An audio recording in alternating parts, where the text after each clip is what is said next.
Got reprimanded for not leaving my uniforms at work, so now I didn't have any uniforms at home when it mattered.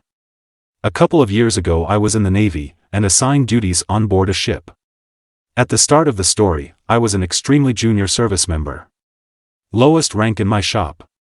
Typically, on board the ship our usual uniform was coveralls. In our department. And we arrived and left from the ship when in homeport in civilian clothes. Now, we were moving up the river, about 4 hours underway, about an hour driving distance, for a week to unload weapons stores for a training exercise underway coming up later that month. Typically, when leaving the area of the port of record, which we would, for the training exercise, we're also required to have suitable transit uniforms aboard in case we pull into port elsewhere. For this week-long weapons unload, I had no plans to leave the ship, and we weren't leaving our port of record's geographical area, and would be returning to our home berth again before the upcoming trip, so I didn't prepare my uniforms to bring on board, seeing no use for them.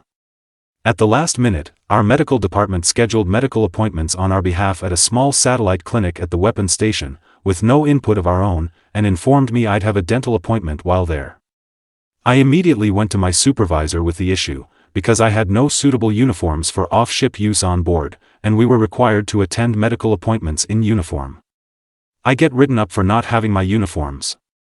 Now, there are no specific policies on which types or how many uniforms are required to be on board, but there are specific policies on having sea bag inspections, and what is required to be present for them, so my write-up was for not having an inspection-ready sea bag available.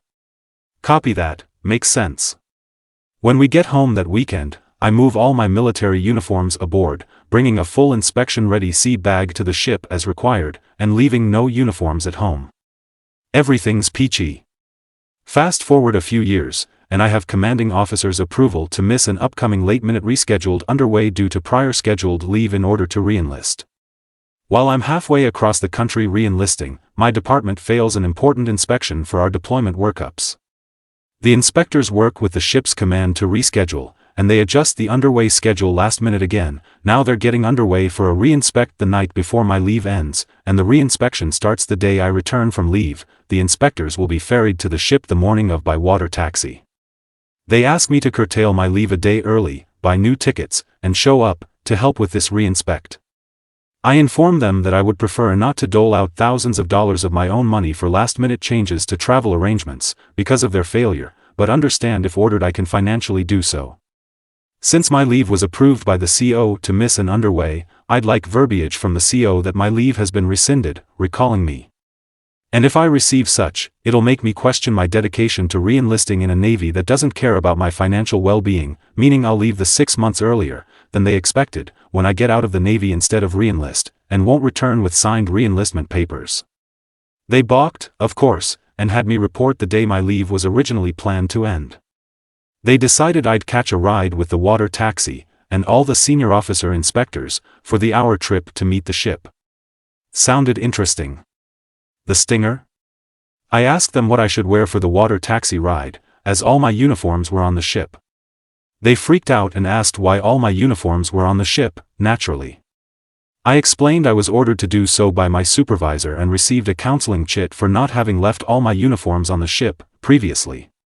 My options? Some recently cleaned coveralls. I'd take them home for laundry, ensuring I kept 2 pairs on the ship as required for sea bag rules. From before my leave, or my civilian clothes. Why? Because that's what I was told to do the last time a shipboard uniform use issue came up. So yeah, there I was, a junior E5, in civilian clothes, on board a chartered water taxi with a bunch of 04, 05, 06s in their uniforms, at 5 in the morning, on the way to redo a previously failed inspection.